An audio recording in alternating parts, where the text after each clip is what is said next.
Good evening. I'm David Ferriero, the Archivist of the United States, and it's a pleasure to welcome you this evening to the William G. McGowan Theater, and a special welcome to those of you who are joining us on our YouTube channel. I don't think there's anyone in the room who doesn't know that the midterm elections were Tuesday.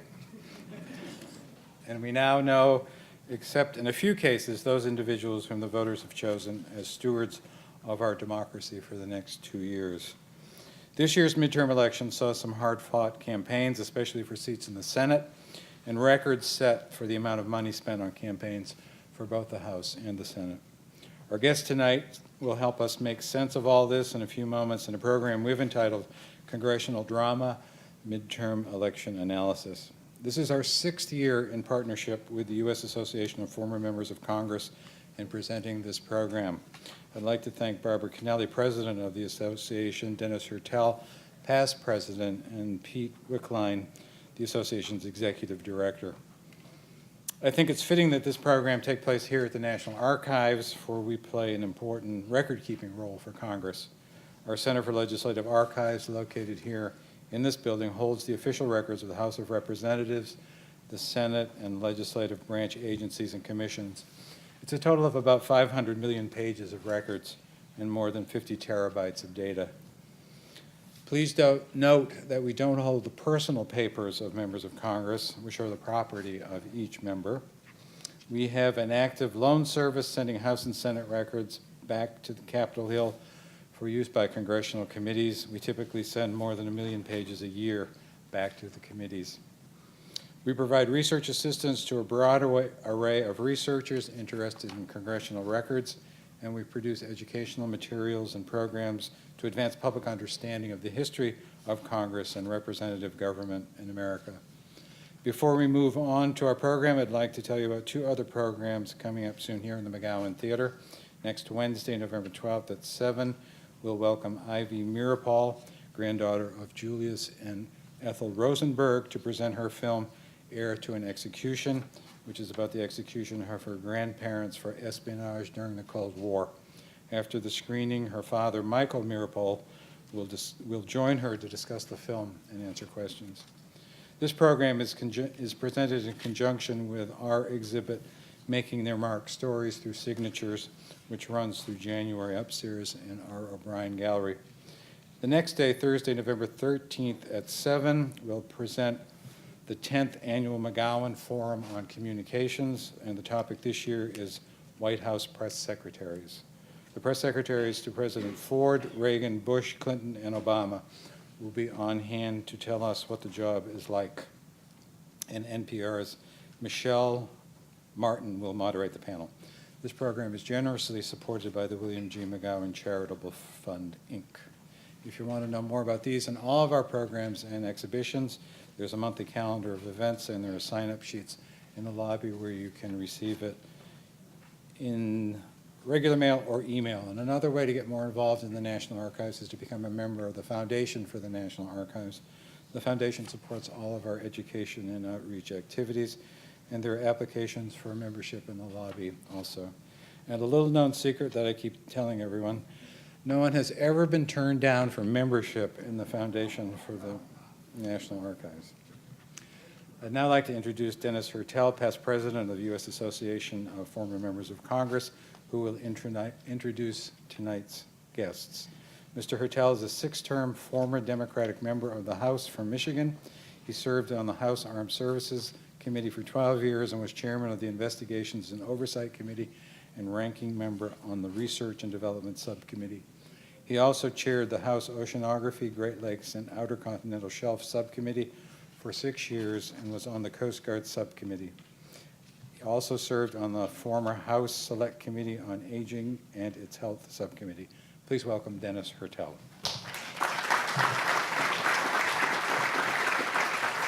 Thank you very much, Archivist Ferriero. We've had such a great program over the last decade with the National Archives. And with the archivist, we can't thank him enough for all of his help in our partnership over these past 5 years. And on behalf of the former Members of Congress Association, I want to thank all of you and welcome all of you for our discussion. We certainly had an interesting evening 2 nights ago, following the midterms unfold and seeing which races were going as predicted and which one were surprises and trying to discern what it all means. One thing that we're sure of, we're going to have more former members in our association. As a former member, I know that the day after the election really is just the first day of the next election cycle, as we can all see from watching the television shows and the commentators. So looking at the results of the midterm election inevitably leads to a conversation about the run to the White House and how the parties are positioning themselves for that campaign that is now officially kicking off as they talk about what happened in the last election. And, they never talk, though, about the predictions that were wrong. They just kind of move on. It's like being a weatherman if you're a political analyst.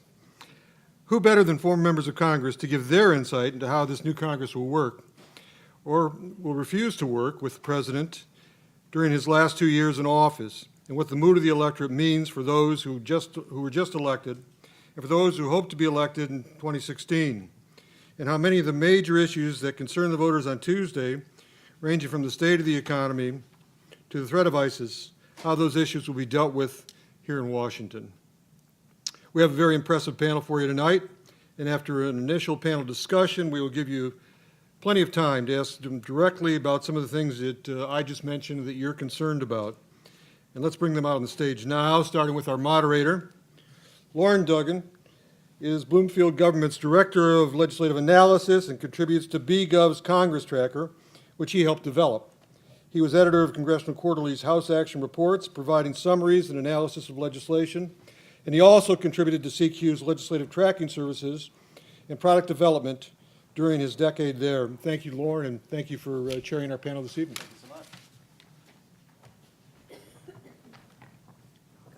All right.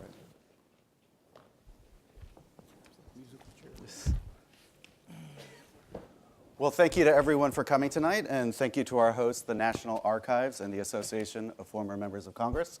I'm Lauren Duggan, the Director of Legislative Analysis at Bloomberg Government, and I'm very pleased to be in conversation tonight with 5 former members. I'll introduce them briefly. Their full biographies are available to you in the program. To my immediate right is Barbara Kennelly, who represented Connecticut. To her right is Tom Davis, who represented Virginia. Then we have Martin Frost, who represented Texas, and Marie Buerkle, who represented New York, and Dennis Cardoza, who represented California. All are now in the former member category. And I guess my first question for you is, how many of you are glad that you're on the former camp, or how many wish that you were in the active camp going into this brave new Congress? Show of hands, anybody? Well, which one? I mean, How about the former camp? yeah, I'm happy to be where I'm in a good place. I'm in a good place. And would the rest of you like to still be in the fray? Well, I had a good time when I was in Congress. I was in Congress for 26 years. It was an interesting job. My district was eliminated in one of the great redistricting efforts, and so I did not have the option of remaining. Having said that, I've been out 10 years. I think it would be a very difficult place to serve right now. I don't care which party you're in, but I had a good time while I was there. I miss it. I really do, but I was a fortunate woman. I was on the Ways and Means Committee. Things got done. I can remember being exhausted trying to do reform of Social Security, then reform of taxes, and we did it. And we worked together, and it worked. And from what I heard, the new majority leader in the Senate say, yes, see, it could happen again. So I left undefeated and unindicted, which is the way you want to get out of the place. I had a gavel. I was a committee chairman, but frankly, it was just time to move on. I really enjoyed my time there. I think I'm a lot better for it. I hope the country's better for it. But there's a time for all things, and it's time for me to move on. I felt my time was cut short prematurely, those darn elections. But I will say that serving in Congress, then the reason you miss it is because of your colleagues, all of the good that you can do for the constituents in your district. You can really help them, regardless of what's going on in Washington, you can help them. And it really is just an absolute honor to serve in the Congress and the House of Representatives. There's just no other way to say it. It's a true honor. I agree with all my colleagues, except that I'm in the Tom Davis camp. I left by my own free will. In fact, I didn't quite finish out my last term. I left a couple months early. But it was a tremendous honor to serve in Congress. And the thing I miss, I get asked the question a lot, what I miss about Congress, or do I miss Congress? I miss working on behalf of my constituents. But most of all, I miss my colleagues of both parties that I had great relationships with. And I could notice tonight in the green room and up in the reception beforehand, this kind of reunion when you see each other. It's kind of a special experience. The title of tonight's program is about congressional drama. And I'm wondering, a lot of the talk in the last 48 hours has been about, can the parties get along? Is there going to be this fight? If you could go down the road, tell me, do you think there is optimism here for some sort of productivity, or are we really in for 2 years of battle? And of course, we'll talk about more issues throughout the program, but in general. Well, having run for Congress many times, and these gentlemen and women ran for Congress just recently, and they heard what was being said. People were absolutely disgusted that nothing was getting done and that it wasn't a functioning body. So I would think if I were back there, even no matter what party, I'd say maybe I should get something done and go to, in fact, the future majority leader in the Senate yesterday said he wants to go back to regular order. And that's when things did get done. And the rules of the Senate were very good, because what they did was, the way they're set up is that the Republicans now are in charge. They would obviously be in charge and be doing the rules, but there was a fairness for the minority party. And if he's sincere about that, I think things could work. Another thing, I think, having got that message out, the people of this country got that message out that they were so unhappy with the Congress as it is today, I would think both parties would think that they should at least look like they're getting along, but at least get something done, because they both want to go into the presidential election in good shape. So, I mean, this is their opportunity, both sides. Well, I agree the parties want to go in with good shape. The 2016 election campaign began yesterday, just for those of you who are watching it. And I think the leadership will make carefully calculated decisions as they move forward in terms of, is this in our interest or is this not in our interest? I'm not a particular optimist at this point. I think strong leadership can overcome kind of the macro factors that are keeping things apart. But look, you've got a lot of funded super PACs out there that have their own agenda that can drop a dime on a member like this in a primary. You've got media models that thrive on polarization. You've got single party districts where members, really all that matters is their primary election. The general elections are nothing more than constitutional formalities. And those pressures make it hard to get kind of the compromises and for leaders to deliver even when they can get it together. So I'm not particularly optimistic, but I'm hopeful. Tom and I have just written a book about Congress, about how it got in this particular state, and we have some suggestions for the future. There will be an event in this venue sponsored by the former members on January 21st. Keep going. I just want people to be aware, if they decide to come back on January 21st, Tom and I will be here to sign books. Now, to answer the question, I think that the environment is very, very difficult. I don't think it's just because we have a presidential campaign coming up. We have presidential campaigns every 4 years. I think we do need strong leadership. As a Democrat, I have a good bit of admiration for Mitch McConnell. I think that he will be a very capable Senate leader. The problem he's going to have is that some things in the United States Senate require unanimous consent. And he has one member of his party who says he's from my home state, Ted Cruz. He's not really a Texan, he's a Canadian. He was born in Canada. Who may refuse to grant unanimous consent and frustrate the leader of his own party, or may extract some things from the leader of his own party that will make it more difficult to accomplish things. Having said that, Speaker Boehner has had a tough time dealing with the Tea Party. He has more members now. Maybe he'll have a critical mass that he can just tell the Tea Party to go take a hike if they're going to take extreme positions. That remains to be seen. We don't know. This is a very, as Tom has indicated, for a variety of reasons, right-wing and left-wing media, polarized media, safe districts, and to add a point to what Tom said, it's not so much that people actually are going to lose primaries. They don't lose very often, but they change their voting pattern to prevent a loss. So a Republican will be looking over his or her right shoulder at someone more extreme and will change his voting record and move to the far right, and that makes it more difficult for there to be compromise in the middle. And a Democrat, likewise, will be concerned perhaps about someone running from the left in the primary, and will also be less inclined to compromise. Somehow, we have a suggestion on how to remedy that. I'll leave it to the, you can read it in the book, but we do have a suggestion on how to get more centrists elected to Congress, and how to make it possible for people to meet in the middle. Right now, that is very difficult to do, and I served in the House with Pat Roberts. I happen to like Pat Roberts. He's a very good guy. He was threatened with an inch of his life in the Republican primary in Kansas, even though he was a long-time senator. And so he changed his voting record and moved far, far to the right just to be able to win the primary. He won the primary, and then he had a very tough general election for a variety of reasons. But there are a lot of people like that who live in fear of a primary challenge. Not that they're going to lose in a primary. It still doesn't happen very often, but that does affect the inability of people to meet in the middle. Thank you. I'm optimistic. I think that the American people spoke loud and clear on Tuesday.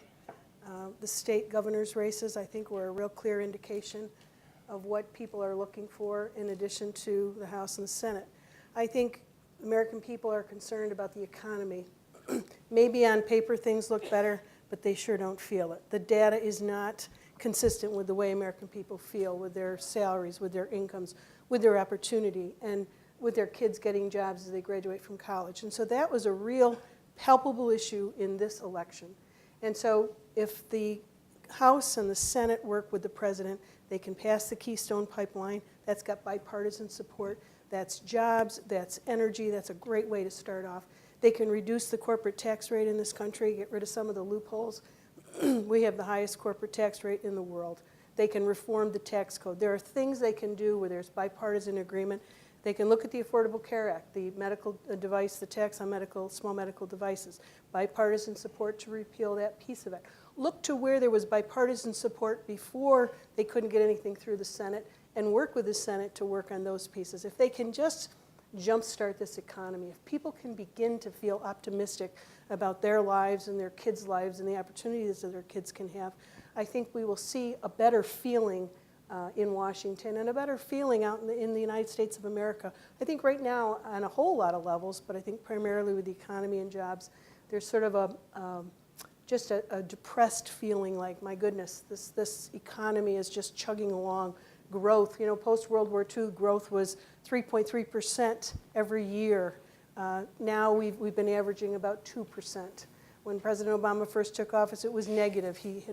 This whole mess that was going on in the economy. So I am optimistic, and I think there's a lot of places where there was bipartisan support before. They can go back and get that bipartisan support, and I'm hopeful that the president understands this is what's on the American people's mind, and he'll do something about it.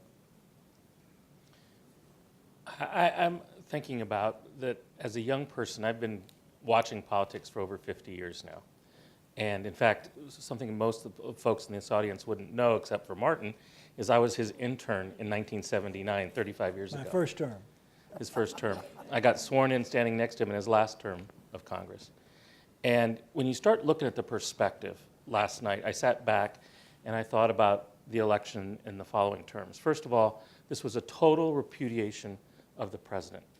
And if you think about it, the Republicans didn't run to get a mandate on their issues. They ran on, we're not him, you got to watch out for him, he's got 2 years of unfettered control, and we got to stop him. That was basically the message. And frankly, voters responded to that. They were fearful of overregulation, overtaxation, over-meddling in a number of areas that they saw. And frankly, they also saw that things hadn't been managed very well. And people talked about Ebola and the ISIS crisis, but from my perspective, you start much sooner.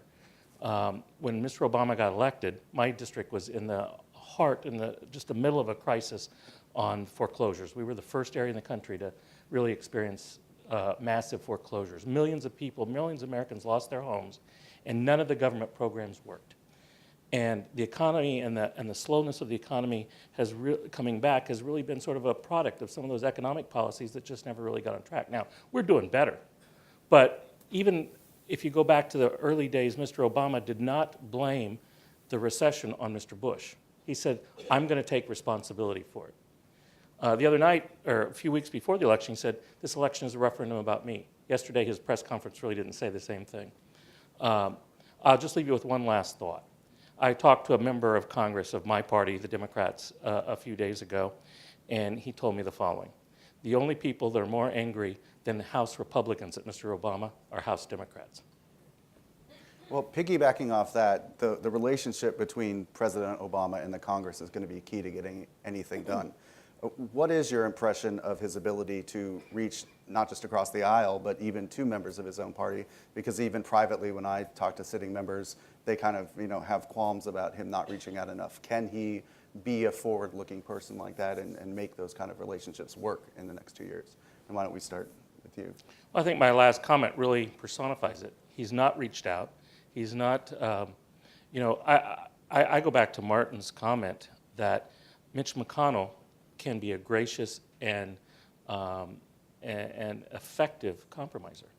And people don't, I've done several bills where it didn't become public that we worked together, but we worked on the farm bill together, we worked on a number of other provisions together, and he's someone that you can talk to if you take the time to talk to him. And the fact is that now, it's more difficult when you're the president, you're the leader, because you're posturing for your party. That's a difficult discussion. Sometimes you have to lay the groundwork and the foundation. But I think if you want to get it done, you better start acting more like Tip O'Neill and Ronald Reagan than President Obama and his leadership team. Frankly, the Democrats as well. He needs to really use Congress in an effective way. There's experienced leaders who care about the country there, and he ought to use them effectively. Well, I think the president, and it's really stunning if you think about 2012, in my district, my district was upstate New York. There was a tsunami for the president, that kind of support. And in 2 years, how that has just 180 degrees gone the other way, so that we heard during this last election that candidates didn't want him in their district, in a district where he might not be popular. So it's stunning. And so you say to yourself, why? Why'd that happen? How could that have? And I think what Dennis was saying on, ISIS, Ebola, government not working well. The Veterans Administration crisis. I was a veteran on the VA committee, and I was chairman of the subcommittee on health.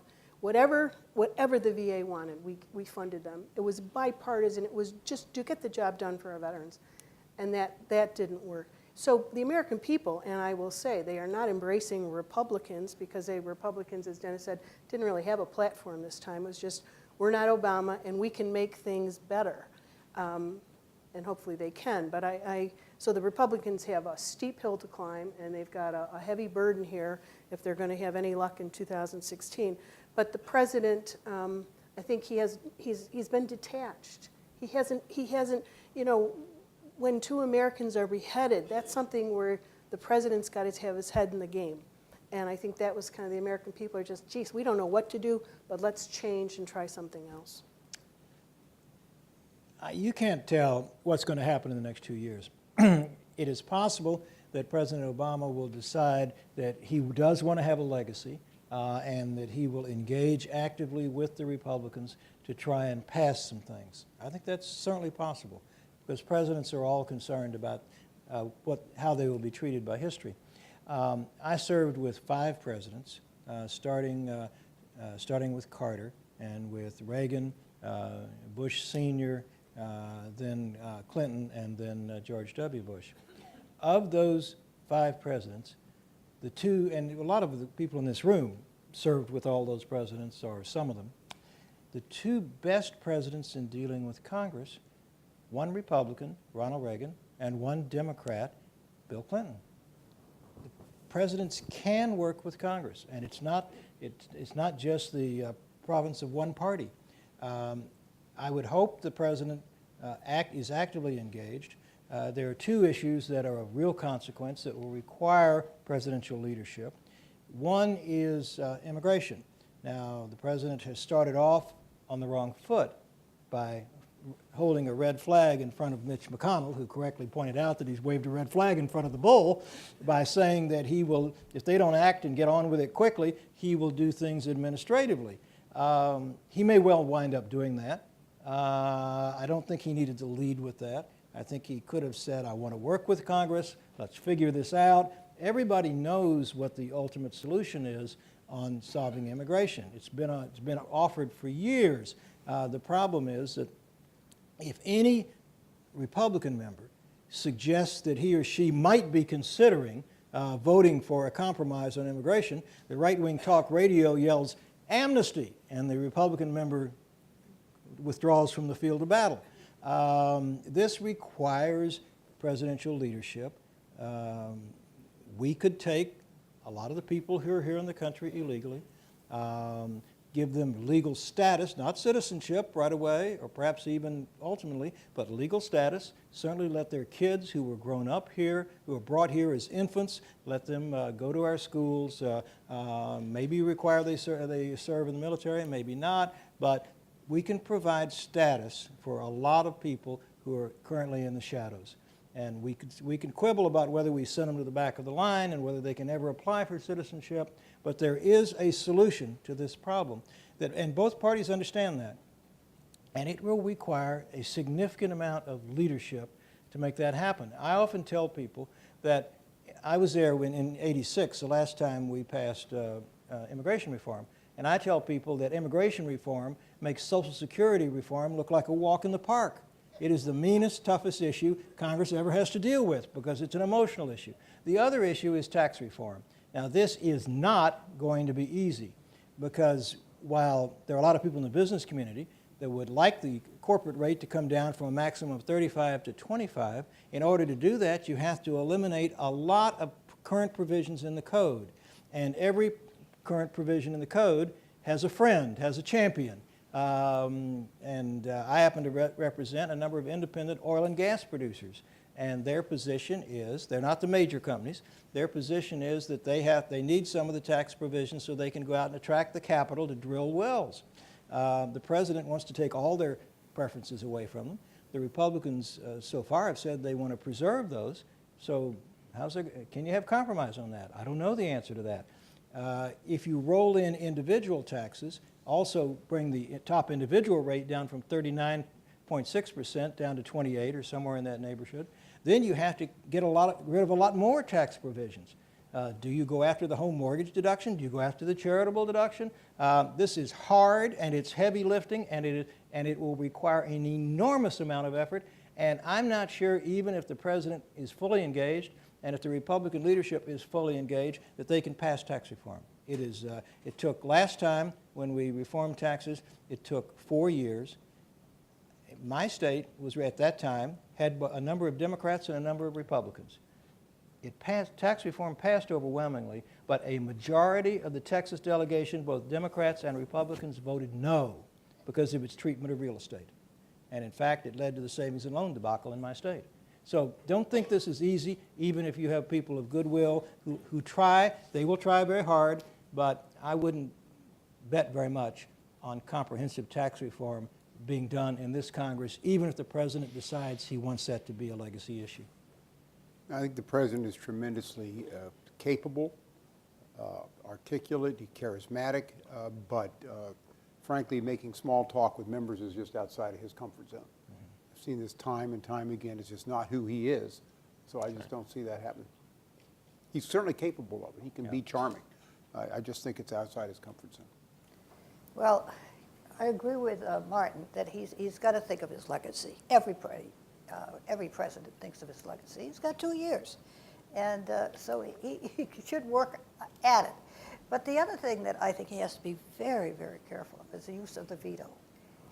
He should let this group get going. It's a new group, new leadership, well, not new leadership, the same leadership, but they got to adjust. So I just hope he doesn't come in and health care comes up and he gets all upset about that. There should be much more discussion. I think if he is set repeal, he will veto it. But there's time to, there's all sorts of subjects that can be looked at and changed in the health care bill. It's a huge bill.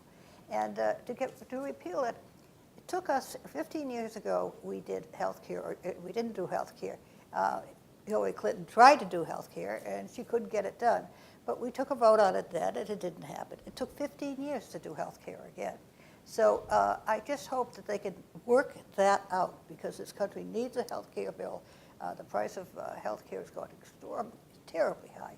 So I think he's going to have to control himself on that, because he feels so close to the health care bill.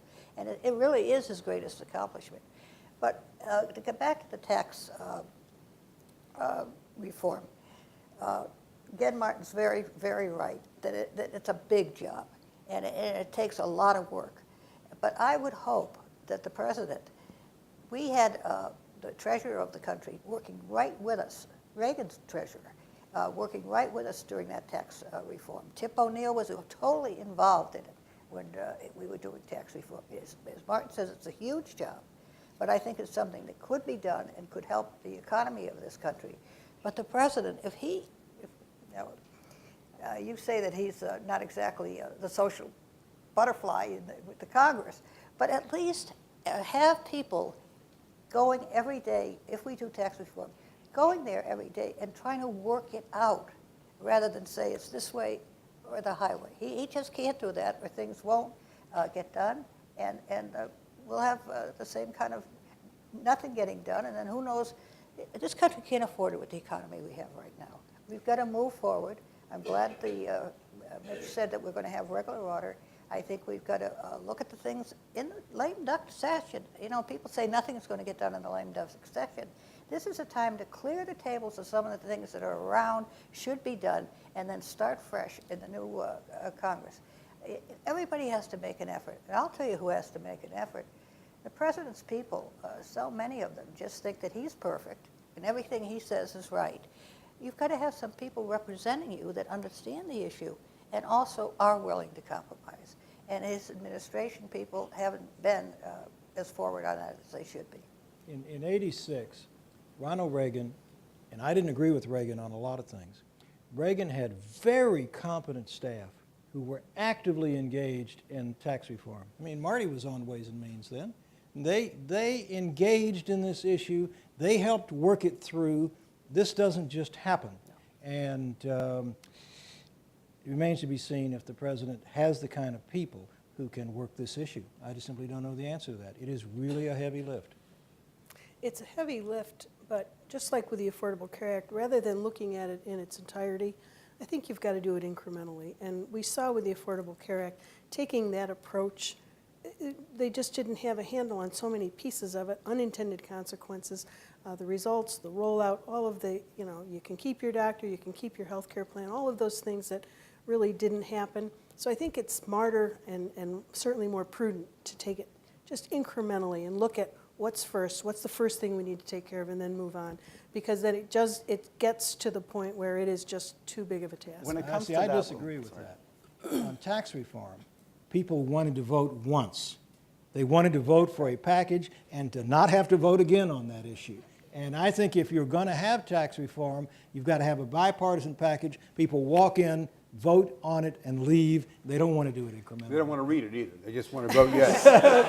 Well, I'm just saying that that's not something, maybe other things you could do incrementally. But I don't think you you've got can to do tax prioritize. reform. You've got to prioritize the reform. You can't just say we're going to overhaul the tax Well, reform. What are we going to do first and second and prioritize it? Well, with tax reform, and I remember because Barbara was on Ways and Means. Yeah. I just came to Congress, and it was really an introduction to Congress. Yeah. But the tax reform is trading. You're Yeah. trading this for that. doubt You're it, trading yeah. this for that. And the way the trading has to end up is you've got enough votes from both parties to get the program through.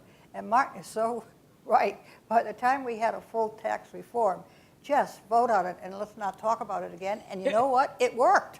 It worked. I voted no. but it did where it passed. It In the passed. House, it's not amendable on the floor. I mean, That's right. it's the That's right. package. You vote the package. You may get a substitute, but you don't get amendments that's on the right. House floor. When it comes to You still the voted no. when it comes to the health care law, do you see any room for agreement here between the president and congressional Republicans where you can take back certain provisions of it in exchange for something else that the president wants? They've Or is repealed it several parts of it already, the 1099s. I mean, you can go through some things already. There are pieces, but it won't the core significantly parts of change. it. He won't. No, he won't. that's a signature issue. It's a signature issue. He's not. I was in the House leadership and got the last 4 votes or so for the bill.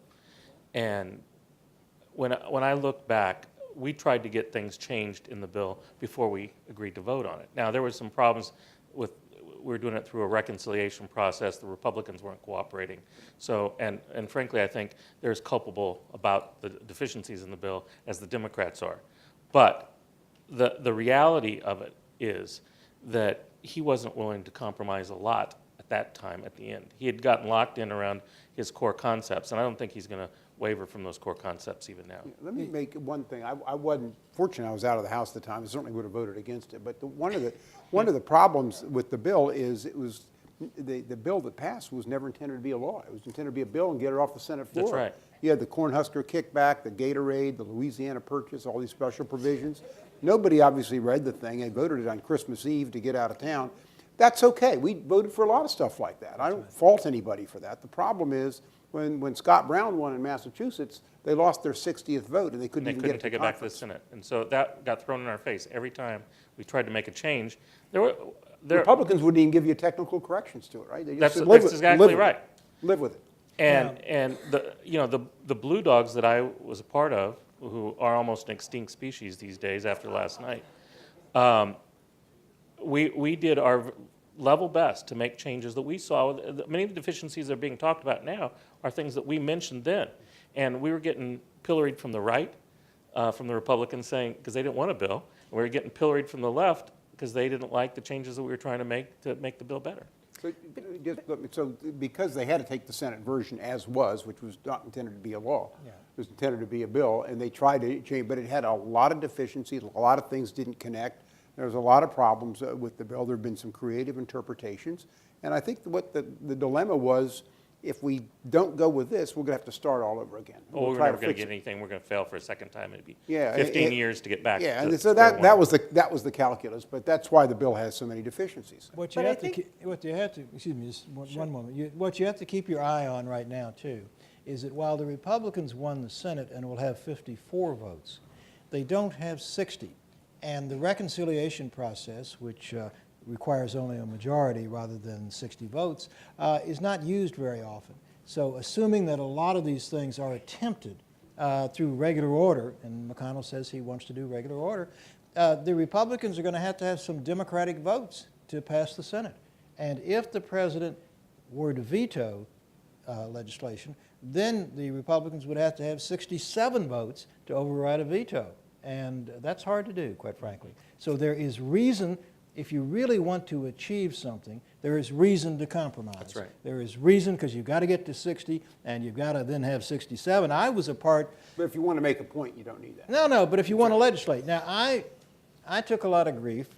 I generally voted with Clinton on many issues, but I voted to override the president's veto on a piece of legislation that was very important to the accounting profession, because I thought that the people were using RICO against people in the accounting profession where it was not intended, and that was a hard vote. But the President Clinton vetoed the bill, the reform bill, and we overrode it in both the House and the Senate. But don't think that wasn't hard to do. It was a close thing. So just because the Republicans have 54 votes in the Senate now, and they have the largest number in the House that they've had since the 20s, you don't think it's necessarily going to be easy for them to pass everything they want to pass. It won't be at all. And they're going to have to trim their sails. They're going to have to talk to Democrats, and they're going to have to talk to the president if they want to pass something rather than just making a point.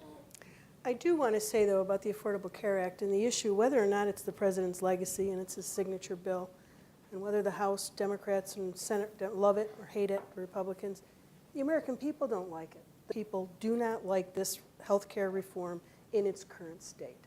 So that's the issue that's got to be addressed. There's so many pieces of it that some may say, well, let's start over again. I would guess that what they'll do is probably start with a repeal of the Affordable Care Act, and the House and the Senate will vote on that, and then it'll go to the president, who'll veto it. Then they go back to the drawing board. Then they go back to the tax on small medical device. Then they go back to health savings accounts.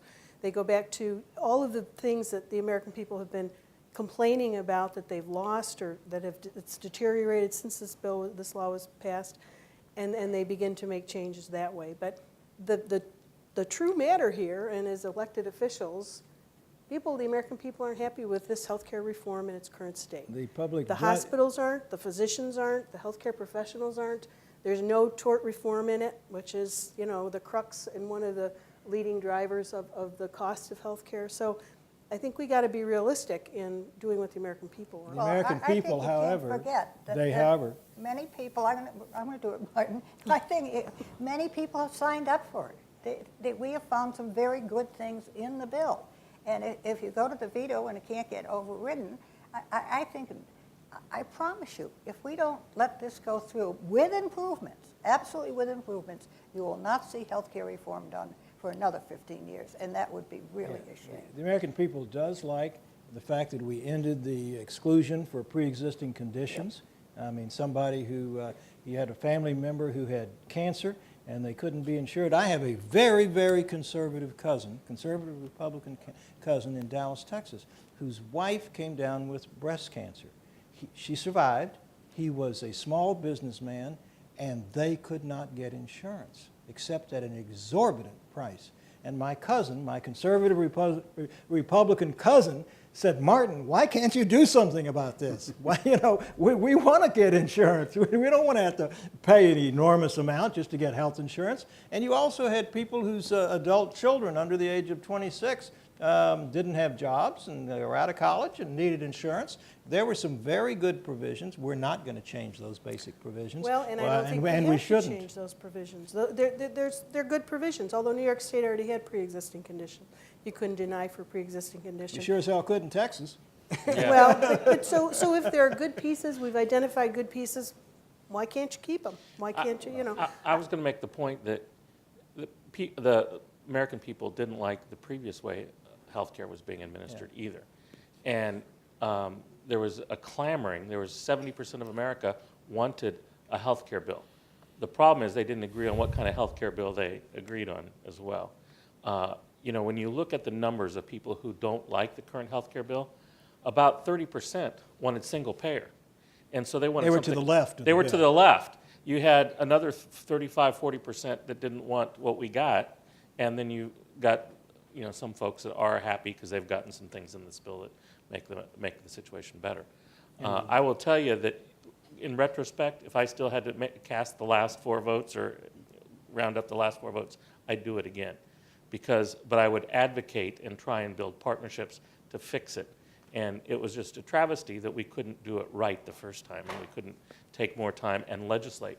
And frankly, we should have been talking across the aisle to, like my colleague here, we should have figured out a way and taken more time to get the bill done right. That was the greatest mistake that we made in that whole effort.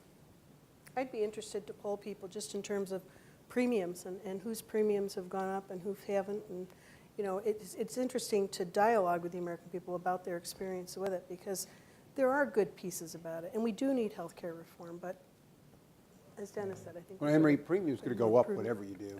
And now the Democrats own it, and I'm happy with that, so it's fun. Anyway, you got some other questions? Some other questions, absolutely. We mentioned tax reform as a possible area where you could get some bipartisan agreement. I'm wondering if there are other areas, maybe international trade, giving the president trade promotion authority. I think TPA, Trade Promotion Authority, ought to be a natural. Republicans are generally free traders. They don't like the president. But this is a strong business interest group, and I think if the president comes and asks for it and works it, he can get it. He'll get enough Democrats and enough Republicans to join through. I think that's low-hanging fruit. Just so we understand that it's unlikely the president's going to get a majority of Democrats, but he doesn't have to have a majority. He has to have enough Democrats. For NAFTA. Enough, NAFTA passed with a minority of Democrats and a majority of Republicans. The same thing with China trade. There are some very strong forces inside the Democratic Party who are opposed to fast track, opposed to these trade provisions. Also, there are some Tea Party members inside the Republican Party who also don't like these trade deals. So you've got kind of a Duke's mixture here, and to pass it, you've got to get enough people in both parties, more Republicans and Democrats, but enough people in both parties to actually make it happen. Well, you know, there's a lot of talk about having a bill that gives the countries, the companies that are going abroad, to give them lower taxes if they come back here. Now, and that money would be used for infrastructure, for roads and for bridges. The idea sounds very good. The only problem is they've tried it to a certain extent before, and it didn't work. The money didn't appear in, the companies got the lower tax rate, but the money didn't appear in the roads and the bridges. But if it was written correctly, I think that would be a good thing. If we're having the highest corporate taxes in the world, of course, why would all our companies want to go over there and have lower taxes? But I think this is something that both sides could agree on and write a good bill. I think energy, as I mentioned earlier, the Keystone XL pipeline, I think that's an area where there's agreement. Energy development, freeing up more land for exploration, for fracking and for oil production. I think that's an area, the more independent this country can become with its energy policy, the better, and that creates jobs. It also reduces the cost of energy for homes and cars, and so that's all good. I think regulatory relief is another area where we really have to look at regulatory agencies and what they're doing to businesses in this country, and I don't, the large corporations, I've now become a regulator. So I'm over at the Consumer Product Safety Commission. And you can see the large companies, the Mattels and the Hasbros and the Walmarts, they have compliance people. They have the infrastructure and the organization to deal with regulations. It's become a way of life for them and their compliance. But it's the small businesses. It's the independents who can't even figure out how to get through and navigate through this system of regulations. And the regulations are constantly changing. And they don't just deal with CPSC, they deal with EPA and 10 other agencies, and they're regulated that way. So I think regulatory relief, the REINS Act was passed out of the House. I hope the Senate will take it up and give these businesses some relief from all the regulatory burdens that have been placed on them. There is, and I want to go back for a moment about the idea of compromise. I was a member in 1996. In fact, I was chairman of the Democratic Congressional Campaign Committee in 1996. And Newt Gingrich on the one hand and Bill Clinton on the other hand struck some compromises during '96. They agreed on a minimum wage compromise. They agreed on a welfare reform compromise. And Gingrich kept the majority in the House, and Bill Clinton got reelected. So it served the interest of both parties to compromise. Now, can you do that today? That was triangulation. It was everybody's interest. Now you're dealing with a lame duck president, so it's a little bit different. But, sure, it's possible. Yeah, it's possible. But Democrats have an interest in having a chance to win the next presidency. I will, with Hillary, assuming she's the nominee. So Democrats have an interest to be reasonable. This is such a fascinating political process that we're involved in. Tom and I, again, and you'll see this in our book, we've talked about how, January 17th, 21st, excuse me, January 21st. We talked about the new normal, and Tom wrote the chapter on the new normal, and you may want to talk about that because it actually is very real. Well, I will, since you asked. If you insist. Look, divided government has been a normal in this country since 1980. Almost 80% of the time we've had divided government. You have a House of Representatives right now that its structure is structured advantage Republicans. Democrats got 1.4 million more votes for the House 2 years ago than Republicans. Republicans still had a 17-seat edge. They've increased that margin this time. The reason is because they controlled more seats at the redistricting table. Yeah. But also the Voting Rights Act and residential sorting patterns favor Republicans, election of Republicans. But you also have on the presidential level, when you look at the structure of the Electoral College, it's advantaged Democrats. You've got 6 states now that have voted Democrats 6 straight times for president, which is a trend to me. It's 242 electoral votes. We call it the blue wall. Republicans have had a hard intent. Voters threw them out with a vengeance in the midterm. So, you have some swing voters that don't like one party because they tend to overread their mandates as well. So I think we're in for a long period of bifurcated government, divided government, and sometimes you get a rhythm to governing, and we did in the Clinton years. Sometimes you don't get a rhythm for government. We're not in a rhythm right now, but it does offer some possibilities. Tom mentioned the blue wall, and in presidential elections, you're going to see if we were talking about earlier immigration reform. If immigration reform isn't put on the table and taken off, I think you're going to continue to see. It's a higher wall. It's a high wall, and it's only going to grow bigger. there were some projections that, I don't know if this will be the case, but there were some projections based on Hispanic growth of population that Texas would be a blue state within the next 10 years. Don't Now, hold your breath. and there's a But it's reason for turned that. Colorado, I mean, Colorado, very- there's a Arizona, reason, 'cause Texas puts is a Arizona very in hard place. state. There's a lot of Nevada. folks in California that for the first time are possibly going to lose, 4 Democrats are up to lose their, in the House in California, mainly because Hispanics did not turn out to vote. You know, we would register them. I'm from California. Mr. Costa is in the fight of his life right now in a Central Valley seat because there was 33% turnout generally. His polling was based on 44% turnout, and the Hispanic population probably turned out in the 12 to 15% range. That's always been low turnout. It is. His but- prior district was the same way. It was a little bit southern and before he took over sort of my territory. But in elections where they care about, where they see immigration as a possibility, the turnout goes way up. And that, Mr. Obama's first election, the Hispanic turnout really came up. And the second election, the same way, I think it was almost 72% of the Hispanic population voted. Now, if you look at the way they say that they care about other issues, Catholic issues, economic issues, that number gets a lot more narrow. But when they can't get their son, daughter, grandfather, whatever, to come and live with them in their old age or whatever the issue is, and they don't feel like people are respecting them, you're going to continue to see this trend. That's the reason why the Republicans should try and take immigration reform off the agenda right now. Well, yeah, except when I listened to the president yesterday when he spoke, he was very clear that he is very aware that he has promised to do immigration reform. Not once, but twice. And if he doesn't keep this promise, his legacy with Hispanics are not going to be good. So I think he is, and as you know, Mitch McConnell said, well, you take immigration up like you're talking about, it's like putting a red flag, as we mentioned earlier.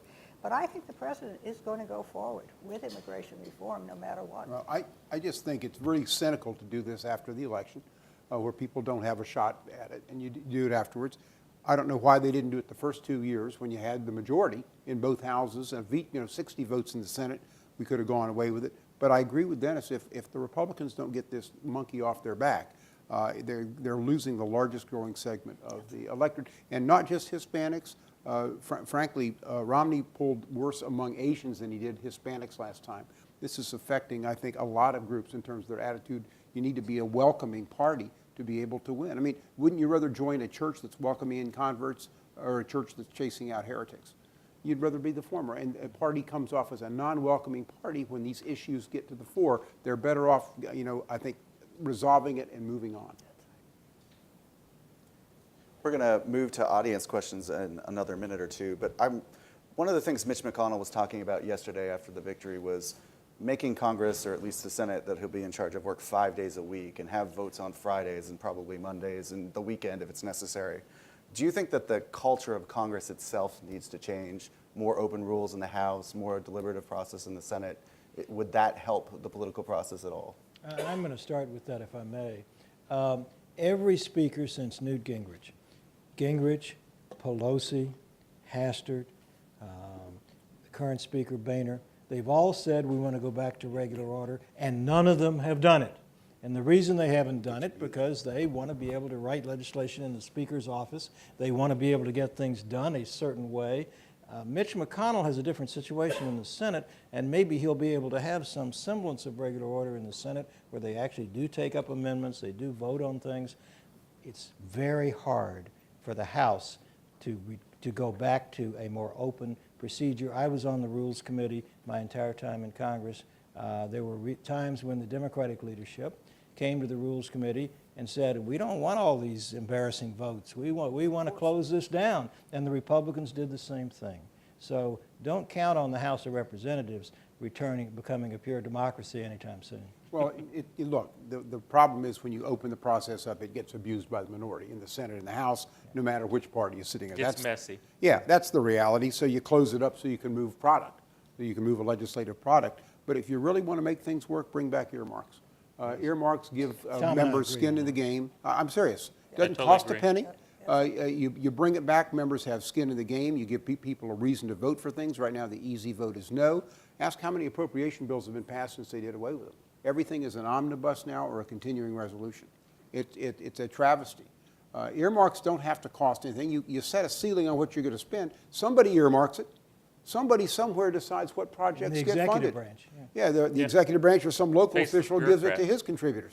I mean, you may as well, it's 150 years of tradition where congressional project designations. You bring it back, it's going to run a lot smoother.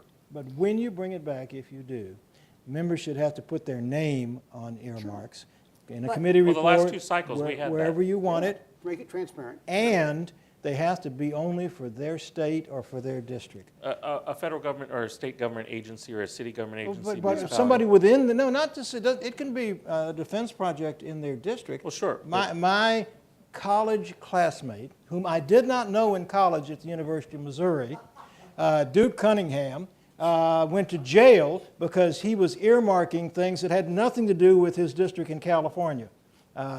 Members should not be able to do that. It helped his campaign coffers, though. But- that was I was proud Other of the coffers too, as I and recall. his private coffers. I was proud of the fact that I got an earmark to build a mass transit system in Dallas. It's called DART. And had I not gotten that earmark, Dallas would not have a mass transit I system can top today. it. I did Woodrow Wilson Bridge. So, I mean, yeah, it was an earmark. It was an earmark. Yeah, You I couldn't put have out a got- press release You about couldn't it. have gotten it through without an earmark. I can top them both. I built the University of California in Merced. So. No, But what I did, I didn't do Bring it. back the earmarks. We need it. I didn't do it in secret. I put out a press release. I was happy to do it too. telling everybody that I'd gotten an earmark. Could I say something before we go to the audience? You know, we're talking about what's wrong here and what's wrong there and what we can do better. But I'd just like to mention that we had an election. We had a big, important election on Tuesday. And Wednesday morning, we all got up and life went on as usual. I belong to a board that I travel quite a bit around the world. We are so fortunate that we have the system that we have and the Constitution that we have. And so it's not all negative. We all hope it gets better, but you know, we have the system that has lasted and is healthy and is there for us, and nobody's shooting in the streets. If anyone does have a question, we have microphones on the other side.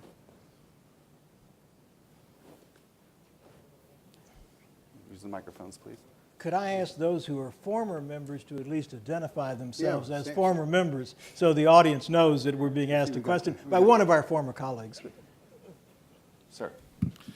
Yes, hi. In the discussion about compromise, I feel like there's a sort of half or omissions, perhaps omissions of truth, as opposed to perhaps commissions of other things. You know, we saw minimum wage pass in a number of states, mostly red states this time around.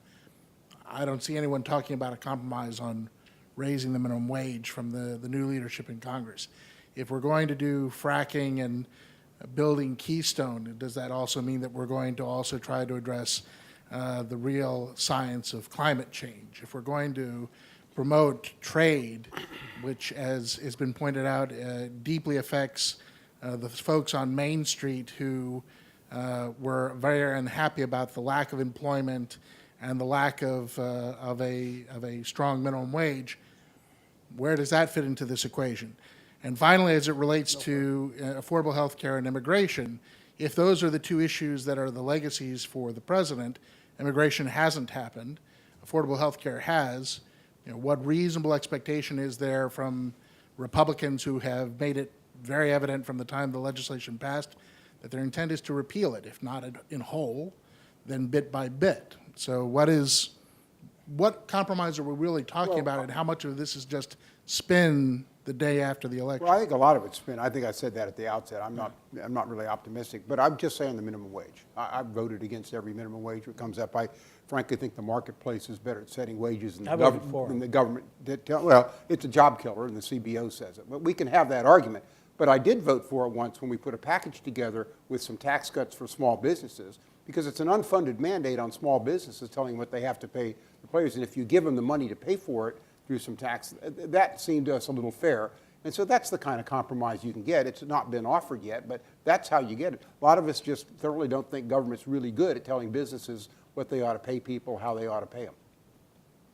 I think, too, that there is, from a very selfish motive, the Republicans want to be successful in 2016. And the next 2 years, certainly the next year coming up, will be their ticket to doing very well in 16 or not. And so for that reason, hopefully they will work on compromise and understand. But I think we got to go back to the election. The election was a pretty clear mandate. The American people don't like things the way they are. And so the Republicans have got to work for compromise. They've got to try to work with the president. But the president also has to understand that there was a repudiation of his policies on Tuesday by the American people. And so somewhere, somehow, we've got to find that middle ground. But I'm optimistic the Republicans, because of their desire to win the presidency in 16, will work very hard to make that happen. I really like your question because it really does show that there are two sides. And I want to answer your question with two different analogies. One is my dad and I used to own a bowling alley. All of our employees were minimum wage employees, except for the couple management people we had at the top. And I went to the state legislature and voted for the minimum wage increase. I voted for every one that I ever got in front of me. And my dad told me, kid, you're going to kill our business. You left, you went to government, you're going to kill our business.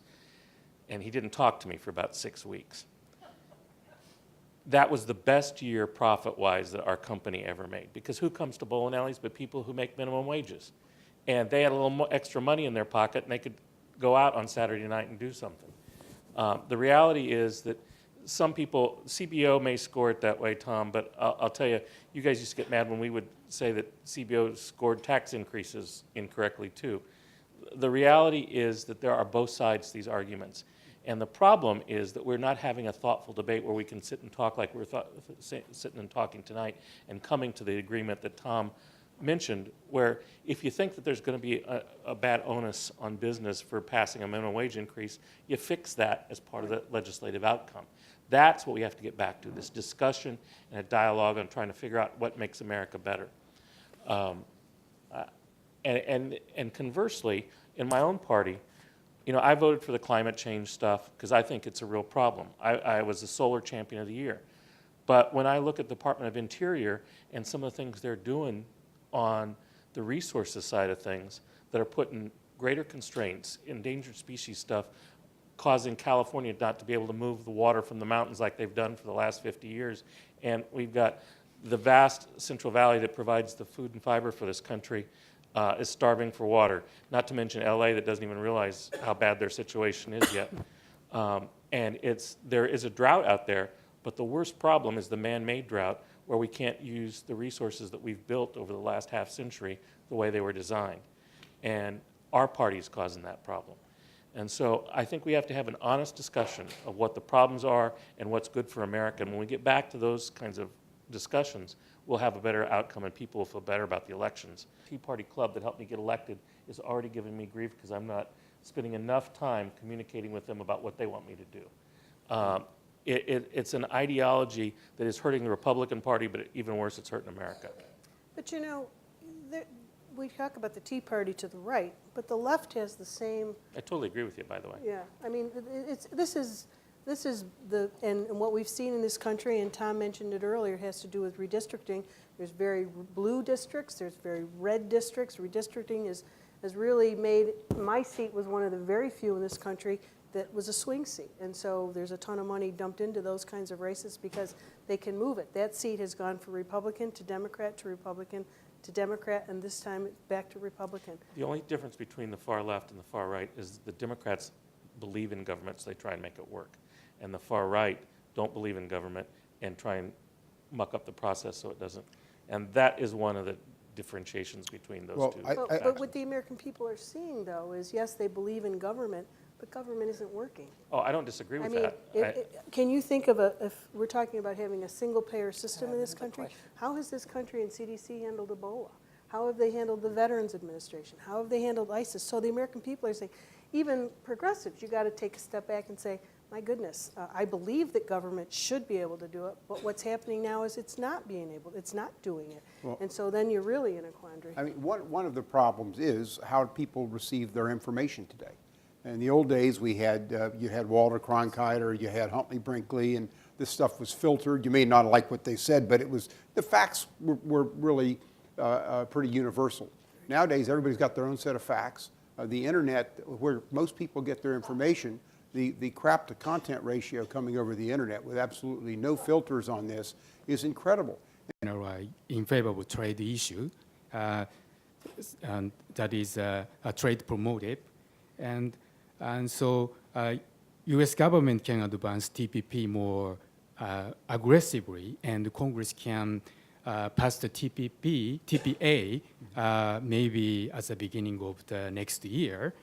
And on the other hand, there seems to be a few Republicans supportive to Obama policy without any condition. They don't like to promote Obama legacy, I think. There seems to be no suitable staff who can get along with the Republicans. And so in the staff of White House. And so what do you think about the future of the trade policy, especially? I think that if the president he submitted nothing to Congress, okay? And I think he didn't want to before the election because he has a labor base that's going to pick him apart that they're trying to get rejuvenated. I think if the president goes with TPA and asks for it for Congress, he will get it. They may put some limitations on consultation and those kind of things, which are normal. But Republicans are generally, as a general rule, very, very strongly pro-trade, and you can't have a trade agreement without trade promotion authority because nobody's going to negotiate with you if it's going to be subject to amendment in the Congress. So I think if he asks for it, he will get it. I think that's low-hanging fruit, and the rest of this stuff is just rhetoric. The president wanted it, and the Democratic leaders in both houses asked him not to send it up. Right. Sir? Hi, an observation and then my question. Get to come to a lot of these with former congressmen and former senators, and you all make more sense, it seems, when you're out of office. Now, what I'd like to say is maybe we should get a constitutional amendment that says you serve for 2 years, you get out, and then you come back. I don't know. Seriously, I mean, if you think Don't about it. wish that on me. I've served I realize that. Well, I am, because you kind of stole a little bit of my question. But my question is, if we were holding this in the 18th century, way back when, we think everything's new, but it's not. Jefferson and Adams would be arguing, calling each other hermaphrodites or whatever they did back then, which they actually did. But there are two new things that I wonder, and I wanted your thoughts on them. And I'm just going to call them M&M for something lack of that, and that's money and media. You alluded a little bit to media, but with the 24/7 news cycle, and everybody is a reporter, and they're kind of different issues, but they're related. And while money's always been a part of politics, I don't think anyone had Bill Gates's money back in the day. They did have a lot of money, and I know it's relative. So, A, is it a problem? Are you troubled by it? And C, what can be done by it? Well, let me start on this. Once upon a time, It's in the book, by the way. No. Oh, well, then don't give it away. Don't give it away. The 21st of January. Once upon a time, I was a journalist. I have an undergraduate degree in journalism from the University of Missouri. I worked as a newspaper reporter, as a magazine reporter. I worked on television before I went to law school and got involved in politics. So my basic orientation is in favor of a free press. I don't believe in censorship. What we have is a horribly complex situation now because of all the new media. And I don't know what the answer to that is, but I trust the American public by giving them information.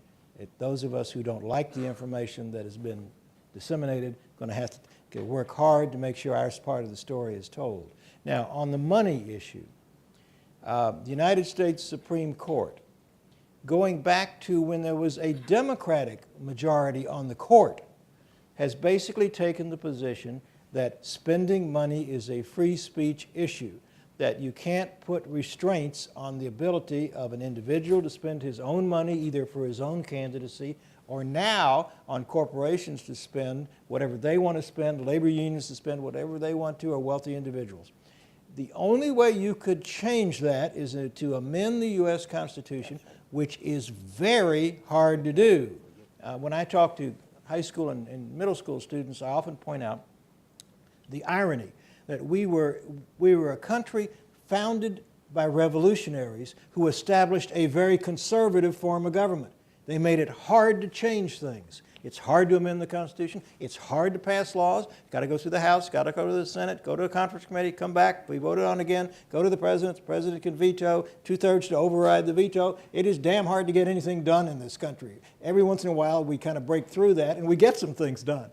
Now, what you can do about money, I believe, is to do what the Republicans 12 years ago said they wanted to do. At the time McCain-Feingold came up, and Tom and I both spoke against McCain-Feingold because it took money away from the political parties. The Republicans' answer was, well, let's have full disclosure. Now, the Republicans don't want full disclosure because they have all these right-wing groups who are raising money in secret, and they want to protect their donors. So there are some liberal donors on my side, too, who like being protected. So what you do is you ought to pass legislation requiring that anytime any group, any 501c4, which is a charitable group, takes an ad that mentions a federal candidate by name, that they have to disclose all their contributors. Right now, they don't have to do that. They have to disclose to the FEC when they make an expenditure, but they don't have to disclose who gave them money.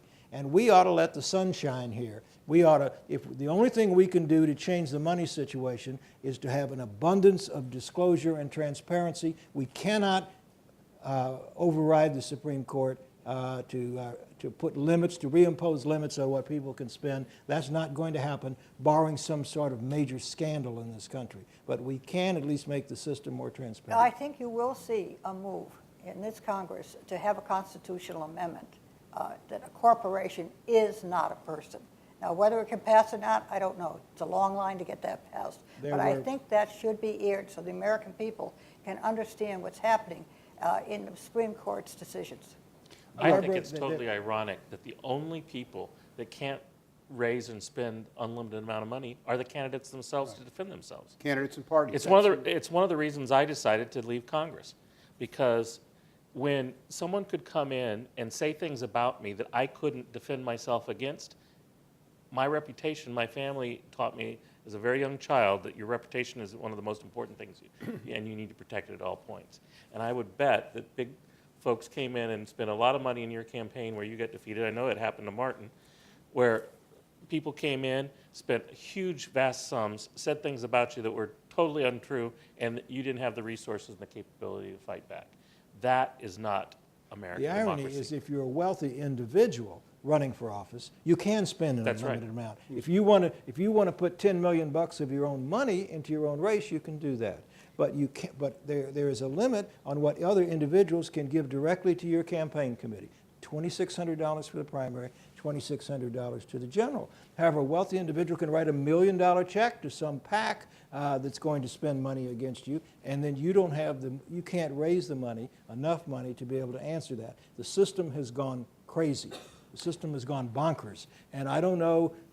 We'll do what we can. If you can have full disclosure, maybe that will help some, but we've got a very difficult system to live with right now. I mean, what you've done is you've restricted candidates, as Dennis said, you've restricted candidates and how they can raise money, and now you've restricted parties under McCain-Feingold. And the question we asked at the time was, it's great to take this, quote, soft money out of politics, away from the parties, but where do you think it's going to go? Do you think this stuff is going to disappear? We both raised that issue. It started to seep back in with 527s, and then after the Citizens United case, it's out there in steroids. We have the worst system now that you can imagine, where interest groups have more power today than ever on this kind of thing. And it's just, I agree with you. I wouldn't want to get back in it because you have to kiss up to some super PAC and sign some pledge to get back in the game, and it just didn't worth it. The interesting part about third-party expenditures, though, they can even, the people who support you can even work against you. You, by law, you cannot have anything to do with them. So the ad that they'll come in and run on your behalf, or the piece of literature they'll put out on your behalf, you absolutely have no say about. So it could be inconsistent with your campaign. You know, I took a position with my campaign. We're going to stick to the issues. We're going to be positive. I don't care about him. This is who I am. This is why I'm running. And, you know, the third party, the independent expenditures come in and they're running ads, nasty ads against him, and you have no control over that. So it's just, it's I'm going to tell you all crazy a system. funny story. How many people in this room know who Calvin Trillin is? Raise your hands. He's a nationally known humorist, writes for the New Yorker and writes for the New York Times. He's my wife's cousin. So in 2012, Cousin Calvin, otherwise known as Bud, wrote a piece for the New York Times about these new super PACs. And it was an interview, a made-up interview, a reporter asking the woman who was in charge of the super PAC about her super PAC. And he said, now, ma'am, people will think that you're coordinating with the campaign. And the woman said, coordination? What do you mean? And he said, well, you know that you're related. Oh, you mean I'm his mother? I'm the candidate's mother. And he said, that's right. And her response was, he never writes, he never calls. we don't talk to each other. And truth turned out to be stranger than fiction. In 2004, there were 3 widely publicized incidents in which the mother or some close relative of a candidate set up a super PAC and then claimed that that person had no coordination with the candidate. My friend Steve Grossman, who ran for governor of Massachusetts, his mother, Shirley Grossman, gave $100,000 to a super PAC. And she was quoted, they called her up and said, well, you know, did you talk to your son about this? Well, I didn't need to talk to him. I know what a competent, great individual he is. And then there was a case, so help me, this is absolutely true. There was a case in Florida in which a woman who used to be a man funded the super PAC of her son who was running for Congress. And again, they called her up, and it's not him, he's a her now, and they said, well, no, I just bought some yard signs and put some things out because I believe in him, and we didn't talk to his campaign. And then there was another case, I'm trying to think of the third one, but there were 3 widely publicized cases in which close relatives, in an uncoordinated way, set up super PACs. So I was going to put that in the book, and so I emailed, I emailed Cousin Calvin, and I said, Calvin, do you mind if I quote your article and talk about this in the book? And he said, well, Martin, you know, truth is stranger than fiction. I wrote another column 2 years later about the shoe bomber. And I said, you know, the next thing we know, there's going to be an underwear bomber. And it actually turned out to be true. So you can't make this stuff up. That's the point.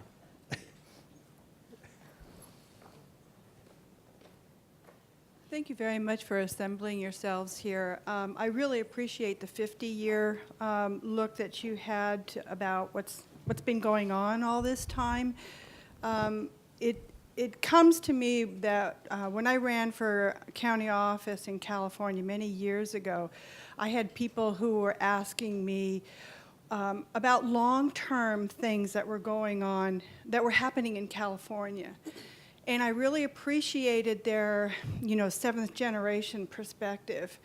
In the meantime, in these 20 years between, I've been involved in corporate relationships, trying to get communications right. And corporations, as I see in the last 20 years, have been becoming less and less interested in the future and more about right now.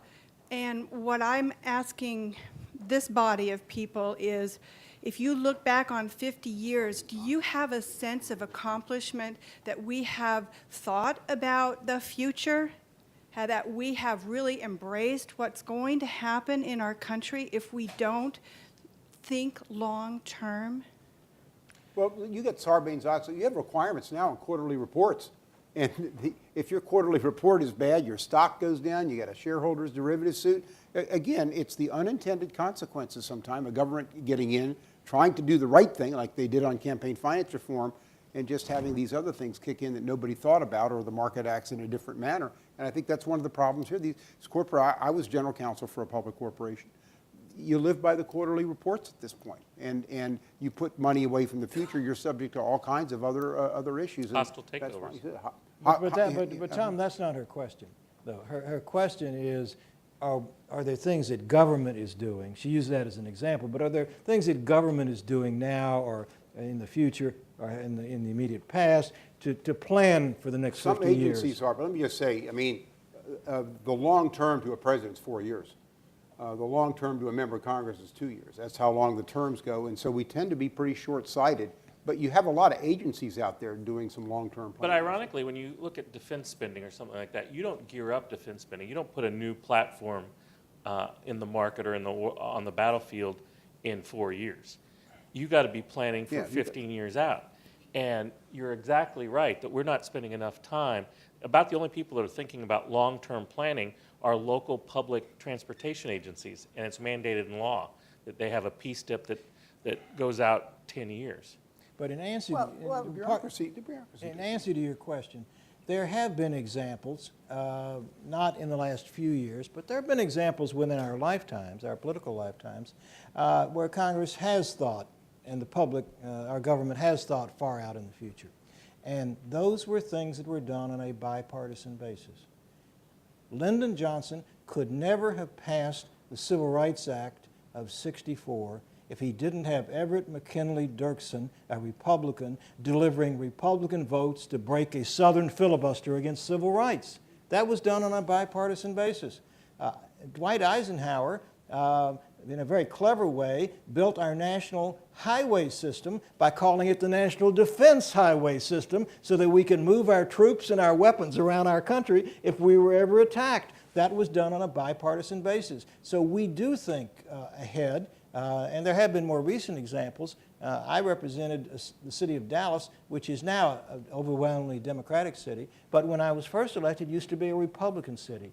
And we used to kid about the fact that Dallas, the business people in Dallas were progressive conservatives. If you asked them what they were conservatives. Many of them were Republicans. But they were always thinking 20 and 25 years out what was best for their area. We're one of the last metropolitan areas to build a new airport when we built the Dallas-Fort Worth Airport. We built mass transit. That was done on a bipartisan basis. And if we're to do what you're asking, somehow we've got to get back to bipartisanship, because you don't do most of those things just by one party. And I think you have to add the corporations into this, too. I come from Hartford, Connecticut. We had the Aetna, the Travelers, big insurance companies. Now, those people, the heads of those companies, they earned more than anybody else in town did, but they didn't earn what's being earned now. I think it's not only the government, but I think it's the corporate heads that really feel no responsibility to the system, to democracy, to make sure there's more sharing in the wealth. And I think that's one of the problems that we have, and that we've totally lost that community feeling. It's all about, now you look at the banks, I don't think, not too many, the way the banks advertise now is, look for another bank, because good luck with you with the bank you've got. I think it's a joining of government and the private industry for the betterment of the people in our society, and that's not happening right now. But I have to, first to Tom's point about agencies, government agencies, I think many of them, because they're not subject to a 2-year election cycle in Congress or 6 years in the Senate, I think they're thinking more long-term, EPA, certainly FDA policies, and that's going to keep the environment clean and our drinking water safe and those kinds of, so they're thinking more long-term. Certainly our agency is. But to the corporate piece, I think corporations are becoming more and more, I would disagree politely and respectfully, that we met with a large corporation this morning. They give 5% back to the community. They're very concerned with sustainability and with the environment and making sure what they're doing is not taking and hurting the environment and polluting. So I think there's a lot of, they understand that they want, if they're going to be successful, they've got to be a good, as you say, a good community member. They've got a Walmart out in Bentonville, what they've done for that town, and giving back and the jobs they create. So I think I hesitate to demagogue corporations. I think a lot of them, not all of them, but many of them are doing the I right want to thing. give you a very specific example about very courageous action on the part of a corporation. When the Minnesota Vikings running back, who is from my state originally, got in trouble for child abuse, the Radisson Company immediately withdrew their sponsorship from the Vikings.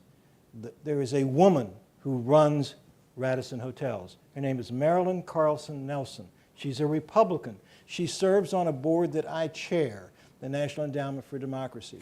And when she did that, I called Marilyn And I said, Marilyn, you did an extraordinarily courageous thing for a corporation to do, to say we're not going to put up with this type of conduct by professional athletes, even those who are greatly admired in our town. And she said, well, you know, if you have to stand for something in this world. And she took, I'm sure she got a lot of criticism because the Vikings are the hometown team, but she did the right thing. Corporations can do some very interesting and progressive, courageous things from time to time. I think we have time for maybe one or two more questions at most, so maybe we'll turn to this gentleman who's been waiting. First of all, thank you all for being here tonight. Mr. Cardoza, I'm currently an intern in Congress, so it's nice to hear you were once in my shoes. You mentioned the failures with CDC handling Ebola and the VA.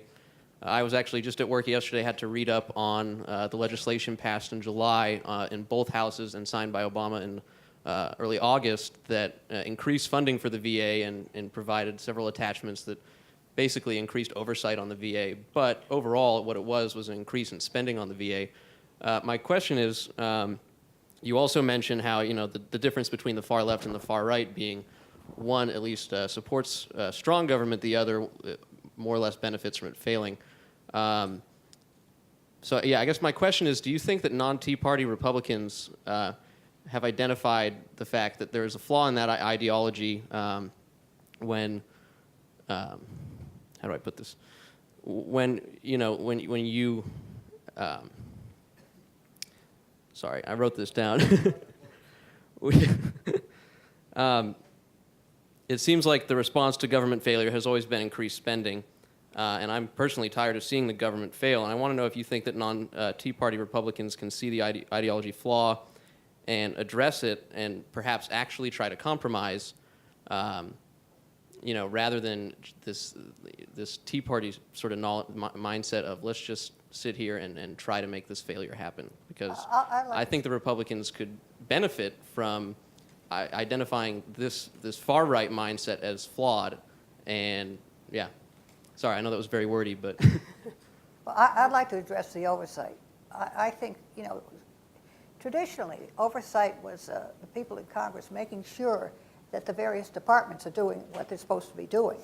Oversight now has turned into some investigation after the fact. I always love it when the Congress is going to investigate something.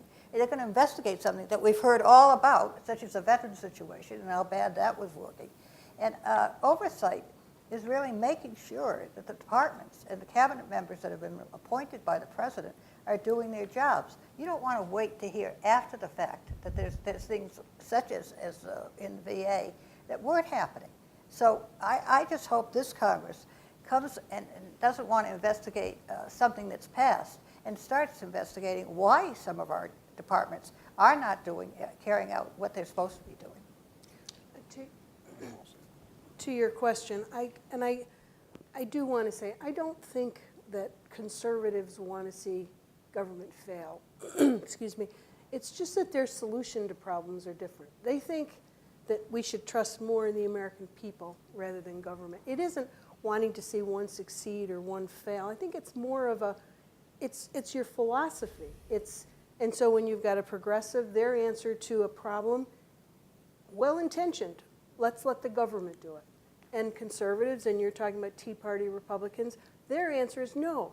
Let's let the individuals, let's let family, let's let community, let's not get the government, let's not put the government's nose in businesses and how they run and what they pay their, let's kind of let the market decide those kinds of things. And so I don't think it's a desire to see government fail, it's just a philosophical difference about the United States of America, what the United States is founded on, the principles, and there's two approaches. And the challenges for all of us is whether one approach is right or wrong, somewhere in the middle. And that's the challenge, somewhere in the middle. It isn't a question of wanting to see government fail. It's wanting to see government work better. There's been a great vilification of the great bureaucratic class. And frankly, I think in the last few years, you've seen a lack of effectiveness in many of our agencies. I think that we have to get back to that great generation that made the country work. Frankly, we'd have never won World War II if we ran the government like we're doing today. And we have to get back to that kind of a mentality where serving in government is serving your country. And doing it right when you're serving in government is the personification of doing it right for America and the pride you take in your country. I know that's the way we served in Congress. And until we get back to honoring public service, whether it be on a city council or as a dog catcher or working in the EPA or in some other administrative function, we're going to get exactly what we expect out of that agency or whatever. We have to reward public service. And, you know, I know when I see a member of the armed forces, I know a lot of the folks here do the same thing, we thank them for their service. A number of us think, and frankly, I used to get a lot of people in my home district that would thank me for my service in Congress. And that is really one of the things that needs to happen. We need to get back, as a Blue Dog, we used to talk about fiscal responsibility, but also we would have meetings about trying to get Congress to focus on how do we get more efficiency out of government? How do we get more for our dollars? Just like when we go to, when you're a business and you want to try and get more efficiency out of your investment or your infrastructure of your company. And that's what's going to make America great again if we can work together to achieve that. It's going to be tough. I hope you have a chapter in your book about that. We'll take the one last question. You know, if I could make one comment. Sure. Government does some really extraordinary things, not just winning a war, but there were people who were opposed to Social Security. There were people who were opposed to Medicare, that let the individual or let charities take care of our senior citizens.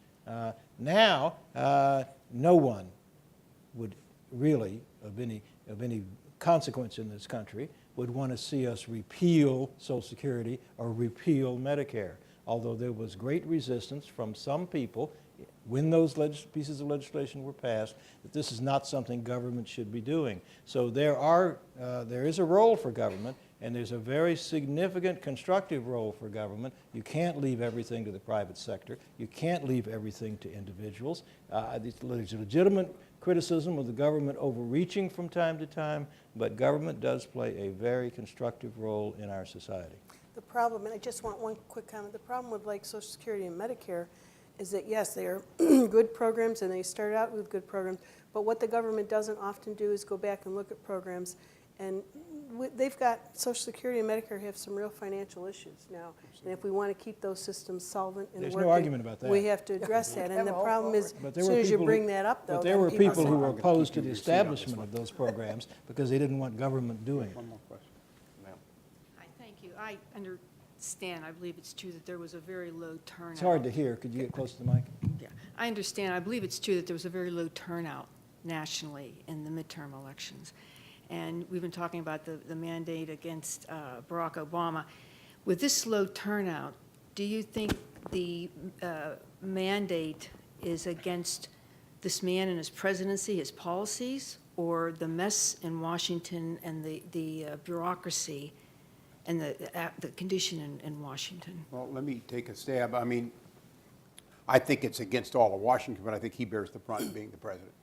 That is traditionally what has happened in midterm elections to Republican and Democratic presidents.